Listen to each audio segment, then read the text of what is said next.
네, 안녕하십니까. 안내배 최강호입니다. 현재 저는 클라우드 사업을 맡고 있고요. 거창하게 미스터 트루스 얘기했는데 도시전설처럼 내려오는 클라우드상의 이야기들이 과연 사실인지 한번 살짝 살펴보는 시간을 가지려고 합니다. 저희는 현재 클라우드 초입에 있고요. 저희가 클라우드 초입에 있다고 판단하는 가장 큰 이유는 저희가 판단하기 약 20% 정도의 산업군이 클라우드로 이전했다고 판단하고 있습니다. 그 얘기는 역으로 얘기하면 80%의 시장이 아직도 존재한다는 거고요. 그런데 그 80%에 관련된 시장 속에서 굉장히 컴플라이언스적으로 부담스러워하시거나 보안에 대해서 고민하시는 기업들이 많은 게 사실입니다. 그래서 그들이 가지고 계시는 보안 이슈의 최상단에 있는 이 클라우드 보안에 대해서 한번 저랑 같이 살펴보시는 시간을 갖도록 하겠습니다. 많은 조직과 기업들이 빠르게 워크로드를 클라우드로 이전하고 있습니다. 2개 이상의 CSP를 활용하고 있는 경우도 많고요. 또 많은 조직이 확장성 또는 비즈니스 연속성이라는 이유로 다양한 서비스를 통합을 위해서 클라우드로 이전하고 계십니다. 근데 이러한 전략은 결과적으로 관리 팩터의 증가, 즉 관리 복잡성을 증가시키는 결과를 가져오게 됩니다. 첫 번째 서술입니다. 클라우드 서비스가 제공하는 보안은 같다. 즉 모든 CSP들이 제공하는 보안은 대동소이하다. 이런 말씀들을 많이 하세요. 과연 이건 사실일까요? 동일한 CSP 내에서 클라우드 환경조차 구성된 환경조차도 계약된 기능이 뭐냐에 따라서 다양한 환경이 구성될 수 있거든요. 계약 체결 전에 CSP에서 제공하는 보안 기능이 무엇인지 알 수 있어야 하고 그 보안 기능을 얼마나 적절하게 조합하고 적용할 수 있느냐가 굉장히 큰 관건이 됩니다. 이러한 기능들의 조합은 세상에 존재하는 회사의 숫자만큼이나 다양할 수 있습니다. 결국 이것은 어떤 것이 필요하고 어떤 것이 우리에게 실질적인 도움이 될 것인가를 판단할 수 있는 전문가의 조력이 굉장히 필요한 부분이라고 할 수 있을 겁니다. 즉, 이 명제는 전설입니다. 두 번째 내용이 들어가기 전에 몇 가지 설문조사 사례를 한번 보도록 하죠.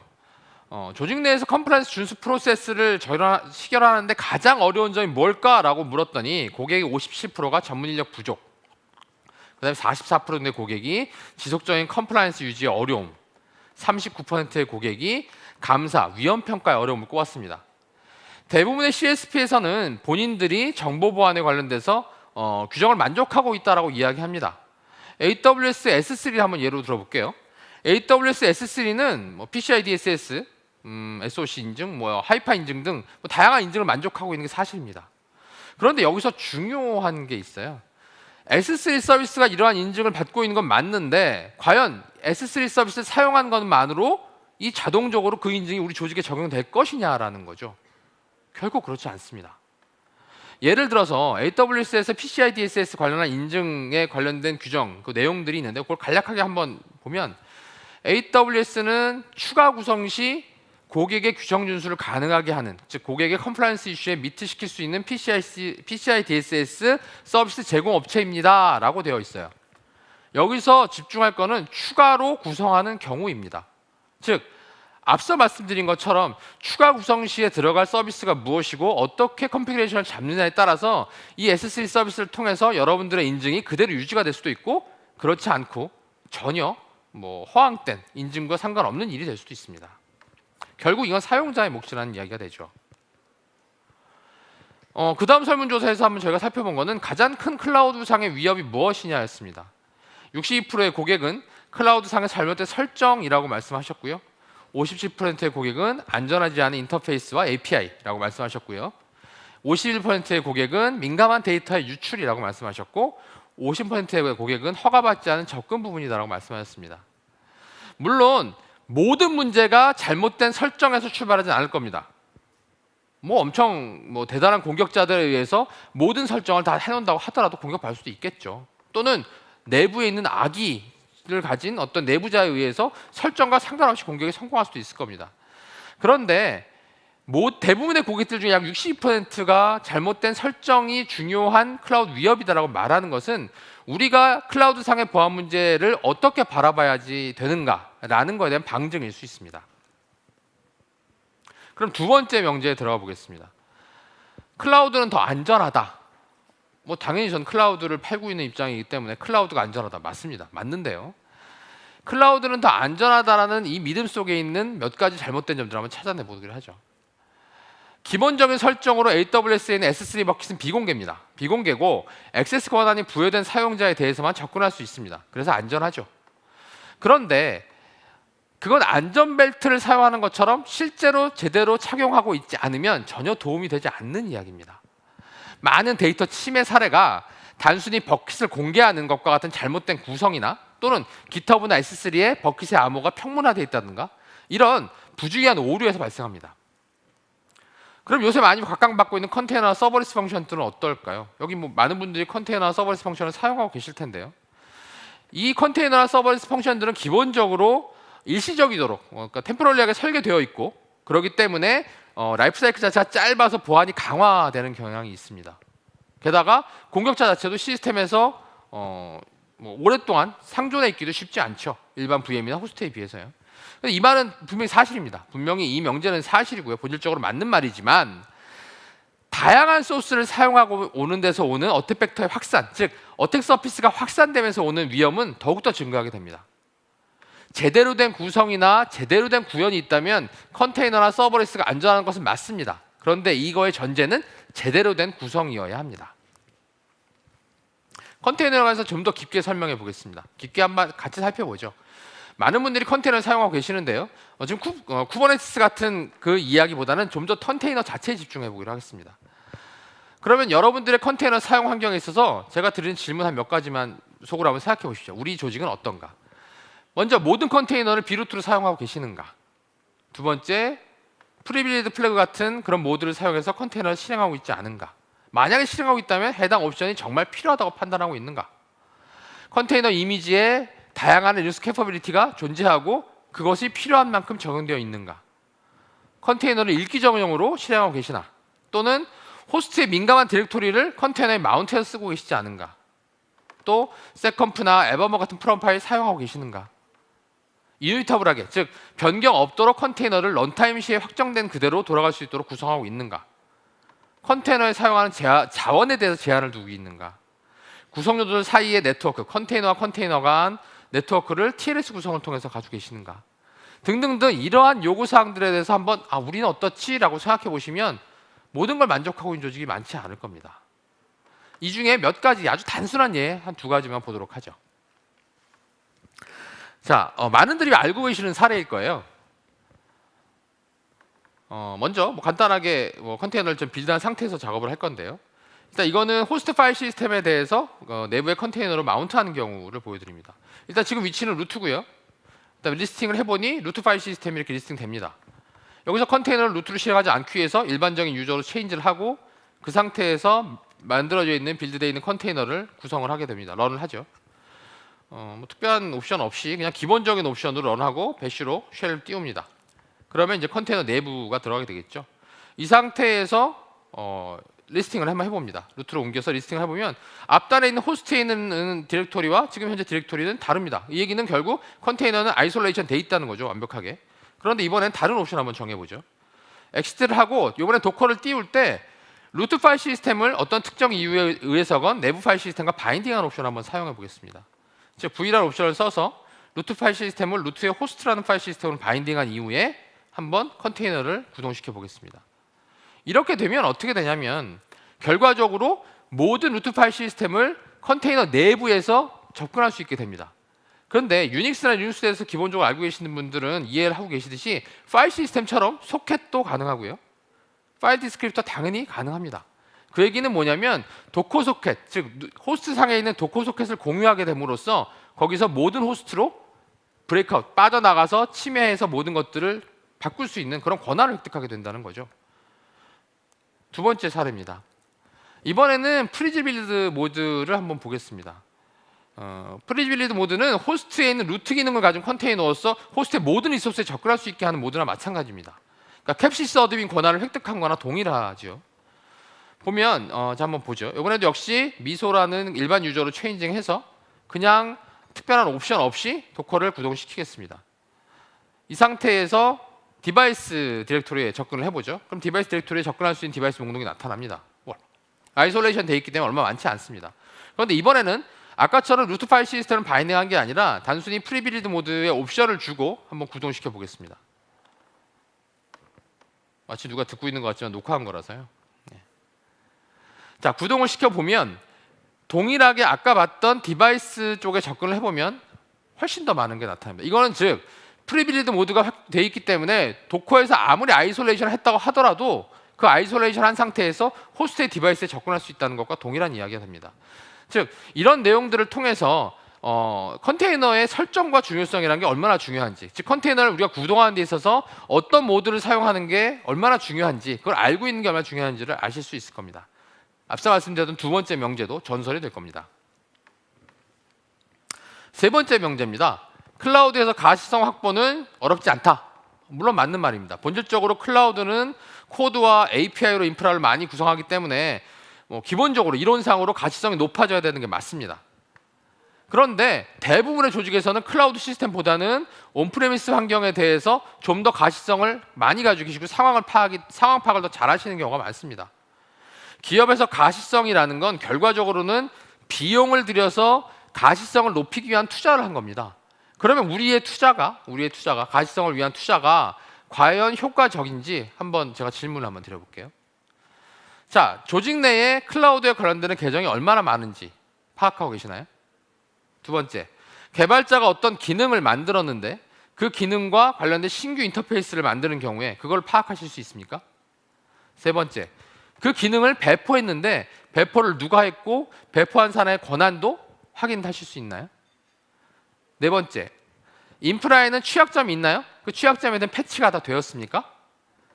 다섯 번째, 우리 인프라 이 구성은 우리한테 최적입니까? 추가적으로 필요 없는 구성이 존재하지는 않나요?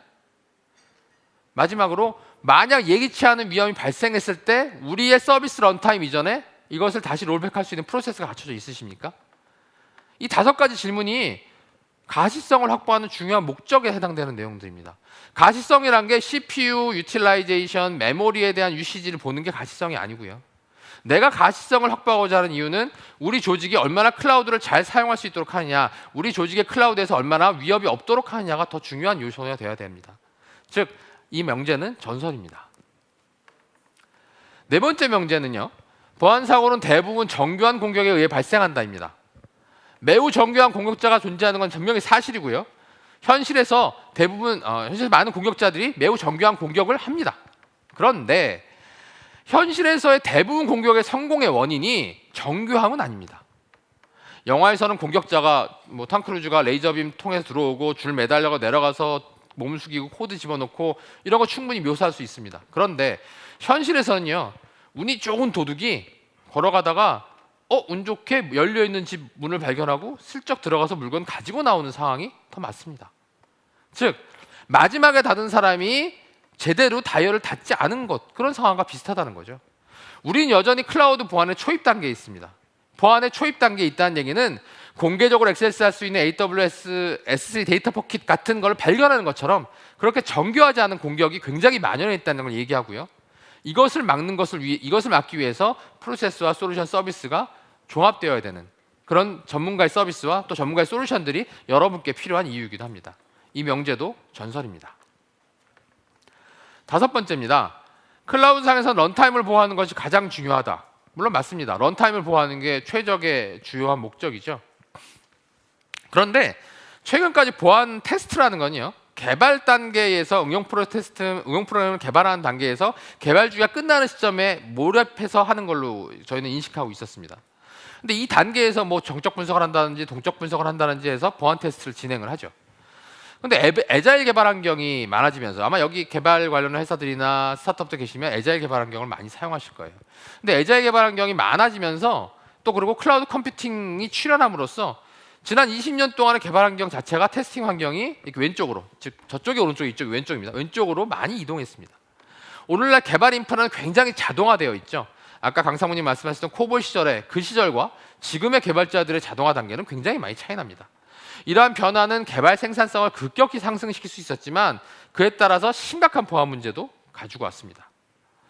데브옵스에서 데브섹옵스로 이런 변화를 진행시키기 위해서 여러 가지 노력들을 하고 있고 서비스와 솔루션과 기술이 계속 접근하고 있지만 그런 것만으로는 충분하지 않습니다. 시프트 레프트, 즉 왼쪽으로 옮긴다는 건 사람과 프로세스도 같이 옮겨야 된다는 겁니다. 보안 전문가의 관점으로 아이솔레이션 시켜서 격리하고 니들이 알아서 해 라는 방식에서 벗어나서 클라우드에서는 보안을 사람의 문제로 만드는 것이어야 합니다. 모든 사람의 문제로요. SDLC라고 하는 서비스 솔루션, 그러니까 소프트웨어 개발 생명주기, SDLC에 따라서 개발자가 배포하라는 스택 자체가 어떻게 보안에 영향을 줄 수 있는지 평가할 수 있는 도구도 제공해야 하고, 관련되는 프로덕션에 들어가기 전에 문제를 자동으로 해결할 수 있도록 그런 셀프 서비스 할 수 있는 도구까지도 제공할 수 있는 것이 되어야 합니다. 그래야만 런타임 중심의 보안이 아니라 전체적인 클라우드 보안의 수준이 향상할 수 있습니다. 이 명제 역시 전설입니다. 10년 전에였을 거예요. 제로 트러스트 시큐리티 모델이라는 것을 이제 포레스트라는 그 시장 조사 기관에서 내세웠을 때, 또 얘들 또 마케팅 용어 또 만들었구나라고 생각했는데, 저 용어가 굉장히 오래 살아남아서 이제는 여러분들 머릿속에 당연히 다 들어와 있는 상태가 됐습니다. 그런데도 불구하고 제로 트러스트 시큐리티 모델, 즉 제로 트러스트 보안 모델을 이야기할 때 굉장히 많은 부분들이 이건 네트워크 액세스에 대해서만 이야기하면 되는 거 아니야? 라고 생각하시는 경우가 많습니다. 즉 제트나라고도 발음하기도 하고 제로 트러스트 네트워크 액세스라고도 발음하기도 여러 가지가 있죠. 발음을 하는데 어쨌든 네트워크 액세스먼트에 대해서만 굉장히 중요하다라고 판단하시고 접근하시는 경우가 있습니다. 그런데 결코 그렇지 않다는 겁니다. 네트워크 환경만이 아닙니다. 더 많은 서비스가 클라우드로 이관되고 더 분산되어 있는 시스템 리소스에 대해서 사용자가 접근하는 경우가 굉장히 많아지고, 보안 제어가 이제는 단일 네트워크상에서 아닌 굉장히 분산된 네트워크상에서 이루어지게 되죠. 이런 데이터 흐름 중심의 환경에서 제로 트러스트 보안 모델은 우리가 최종적으로 나아가야 할 방향입니다. 니스트라고 하는 미국에 있는 표준 기관이죠. 니스트에서는 이 제로 트러스트 보안 모델에 대해서 7가지 원칙을 제시하고 있습니다. 첫 번째는 모든 데이터 서비스는 보호 대상이다. 즉 네트워크가 아니라 모든 데이터와 컴퓨팅 서비스는 보호 대상이다. 두 번째, 모든 통신과 내외부망에 대한 접근은 관계없이 내부망이든 외부망이든 노스에서 사우스든 이스트에서 웨스트의 네트워크이든 모두 동일한 요구사항, 동일한 보안 요구사항을 만족해야 한다. 세 번째, 개별 엔터프라이즈 리소스에서 발생하는 것은 모두 다 세션별로 검증할 수 있어야 된다. 네 번째, 기업이 소유하고 있는 모든 자산에 대해서 계속 관리하고 모니터링할 수 있는 체계를 갖추어야 된다. 네 번째, 다섯 번째겠군요. 모든 인증 및 권한 승인은 동적이어야 되고, 액세스 허용하기 전에 그 동적인 권한을 철저하게 검증해야 된다.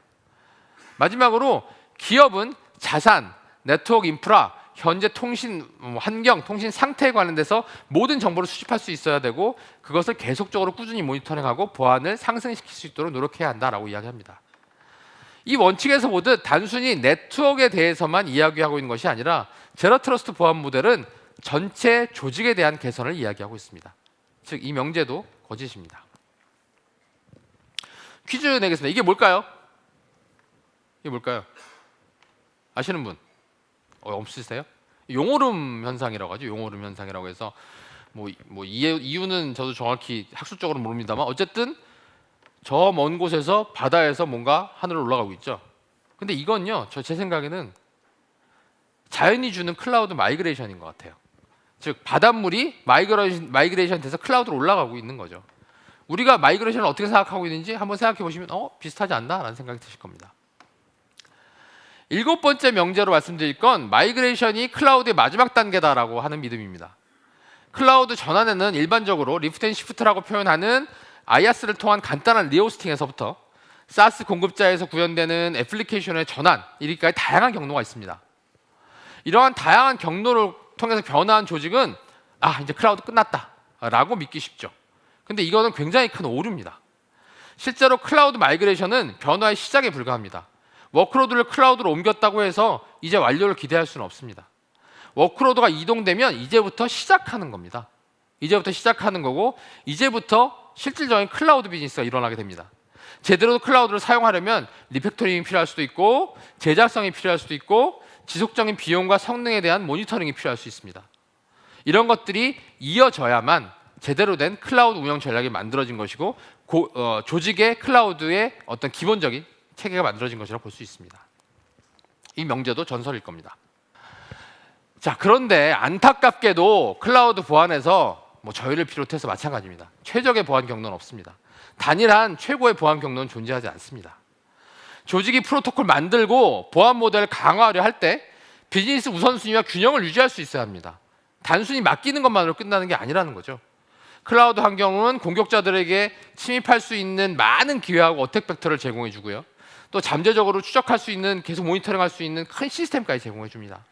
그러다 보니 클라우드는 굉장히 위험하다고 인식하기 쉽고 어렵습니다. 하지만 클라우드는요, 반대로 환경에 대한 적절한 거버넌스와 함께 한다면 보안에 대한 자동화도 이루어질 수 있고요. 지속적인 모니터링과 다양한 어떤 구성의 복구 옵션들의 장점을 가져올 수 있습니다. 공격은 일어날 거지만 클라우드 환경이 가져온 장점들은 기업의 온프레미스 환경에서 이전하는 데 있어서 결코 기업이 물러서지 않도록 자신감을 줄 겁니다. 여덟 번째 명제는 클라우드 보안은 보안 전문가의 도움 없이 CSP만으로 모든 부분을 관리할 수 있겠다라는 겁니다. 물론 뭐 정답은 아시겠죠. 이것도 전설인데요. 클라우드로 이동한 뒤에도 조직은 데이터에 대해서 조직의 데이터나 로컬의 데이터나 또 외부에서 위협되는 데이터에 대해서 보호하기 위해서 주의를 기울이셔야 됩니다. 또 직원이 로그인 정보를 다른 사람과 공유하고 있는지 않는가에 대해서 확인하셔야 되고, 아까 강상무님 했던 발표처럼 피싱 시도를 인식하는 그런 교육도 필요하게 됩니다. 데이터에 대해서 액세스를 제한하고 퇴사한 동료나 그 계약 관계가 종료한 파트너와의 관계에 대해서도 액세스 권한을 회수하는 것까지 필요하죠. 결국 클라우드를 안전하게 사용한다라는 건 다양한 컴플라이언스 정책 지침을 바탕으로 조직에게 적절히 가이드하고 조치할 수 있는 보안을 가장 잘 아는 MSP의 조력이 필수적인 부분이라고 할 수 있습니다. 이 명제도 전설입니다. 안랩에서 제시하는 보안을 강화한 공공기준 표준 아키텍처입니다. 물론 이게 어떤 그 조직의 아키텍처를 그대로 떠온 게 아닙니다. 저희가 샘플링해서 만든 거고요.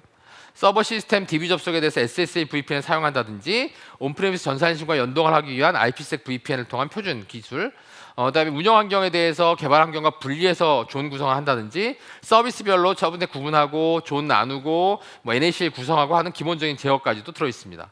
또 DLP나 클라우드 솔루션 다양한 솔루션을 통해서 어떤 데이터 유출 차단이나 악성 코드 침입에 대해서도 방어하는 내용도 포함되어 있고요. 그리고 CSP나 MSP에 제공하는 다양한 취약점 점검 서비스까지 활용하는 그런 모델입니다. 두 번째 보여드린 모델은 운영 중인 환경에서 보안을 강화하는 경우입니다. 실질적으로 보안 강화된 MSP의 조력을 받지 않고 구성하신 경우에 운영 중인 그 클라우드 존에 대해서 VPC에 대해서 구성을 바꾸는 건 어려운 부분이 많습니다. 그래서 이 경우에는 어느 정도 협상을 통해서 어느 정도 협의를 통해서 그 보안에 관련된 어카운트를 별도로 구성해서 그 어카운트 내에서 실질적인 보안에 대한 어떤 팩터들을 다 확인한 이후에 클린된 데이터를 운영전으로 옮기는 형태로, 그렇게 플로우하는 형태로 저희가 구성하고 있습니다. 그래서 이런 경우에도 역시 서드파티 와프나 뭐 위중화 이런 것들을 구성하게 되고요. 저희 보안 서비스와도 구성해서 침해 사고에 대한 대응도 저희가 제공해드리고 있습니다. 클라우드의 인프라를 처음 구축하는 기업들은 보통 MSP와 협력해 이전을 시작합니다. 기존 MSP들은 대부분 구축과 운영에 중점을 두는 관계로 사용자들은 보안을 고려하지 않은 채 클라우드 도입을 진행하게 됩니다. 이때 몇 가지 문제가 생길 수 있습니다. 우선 구축에만 중점을 두고 클라우드를 설계한 뒤 보안 요소를 추가하면 보안 솔루션 적용에 어려움을 겪을 수 있습니다. 보안 요소를 추가할 때마다 보안 구성을 변경해야 하고 여러 보안업체와 협업하면서 요구사항이 충돌하는 경우도 생깁니다. 당연히 문제 해결 주체도 불분명해집니다. 따라서 클라우드를 도입할 때에는 처음부터 보안을 충분히 고려해 인프라를 구성해야 합니다. 풍부한 경험을 바탕으로 클라우드 보안 인프라를 제안할 수 있는 파트너와 협력하는 것이 장기적으로 올바른 선택입니다. 안랩의 차세대 MSP 서비스 안랩 클라우드는 풍부한 클라우드 보안 경험과 노하우를 토대로 안정적인 클라우드 환경을 구축합니다. 설계부터 구축, 운영, 보안까지 원스톱 클라우드 관리 서비스를 제공해 고객이 마주하는 어려움을 편리하게 해결합니다. 안랩 클라우드는 최초 컨설팅 단계부터 안랩의 클라우드 보안 프레임워크를 기반으로 구축 방안을 도출하고 보안 컴플라이언스를 반영해 최적화된 서비스 아키텍처를 수립합니다. 여기에 클라우드 운영과 보안을 관리하는 매니지드 서비스, 보안 현황을 24시간 모니터링하는 보안 관제와 기술 지원까지 종합적으로 제공해 보안을 체계화하고 전체적인 클라우드 사용성을 강화합니다. 클라우드 보안 침해의 주요 원인인 설정 오류 등 운영 실수로 인한 사고도 예방해 보다 안정적으로 비즈니스를 운영할 수 있습니다. 모든 비즈니스의 핵심으로 자리 잡은 클라우드를 효과적으로 활용하는 데 있어 가장 중요한 것은 그 시작을 올바르게 하는 것입니다. 안랩 클라우드는 안랩의 독보적인 보안 역량을 기반으로 최적화된 클라우드 환경을 조성해 고객 여러분께서 장기적인 비즈니스 지속 가능성을 향상시킬 수 있도록 기여합니다. 네, 찾아가시지 않으면 보실 수 없을 것 같은 영상에서 제가 집어넣었고요. 안랩 클라우드에 대한 내용을 좀 간략하게 설명드렸습니다. 안랩 클라우드는 타 MSP와 달리 안랩의 보안 프레임워크를 기반으로 구성되어 있습니다. 컴플라이언스 준수나 타 클라우드에서 기술적인 보안적인 교조 사항도 저희는 다 포함하고 있습니다. 서드파티 솔루션 도입이나 보안 관제 서비스까지도 포함하고 있죠. 여러 업체를 통해서 개별적으로 제공하던 이 서비스를 저희는 한 번에 제공할 수 있습니다. 저희가 제공한 서비스 카테고리에는 기존 MSP가 제공한 서비스 이외에 다양한 시큐리티 클라우드 서비스가 포함되어 있기 때문에 이런 내용들을 앞서 처음 말씀드렸던 것처럼 조직에 또는 기업 고객에 필요한 니즈에 맞도록 구성해서 제공해 드릴 수 있습니다. 안랩 클라우드는 단 하나의 컨택 포인트로 구축, 운영, 보안을 함께 고민하는 클라우드입니다. 구축 단계부터 운영과 보안을 고민하고 설계하고 있고요. 신뢰성 있는 통합 관리 환경을 제공함으로써 고객의 비즈니스 성장과 함께하는 신뢰감 있는 동반자로 함께할 수 있는 여러분의 클라우드가 될 겁니다. 감사합니다. 발표를 마치겠습니다.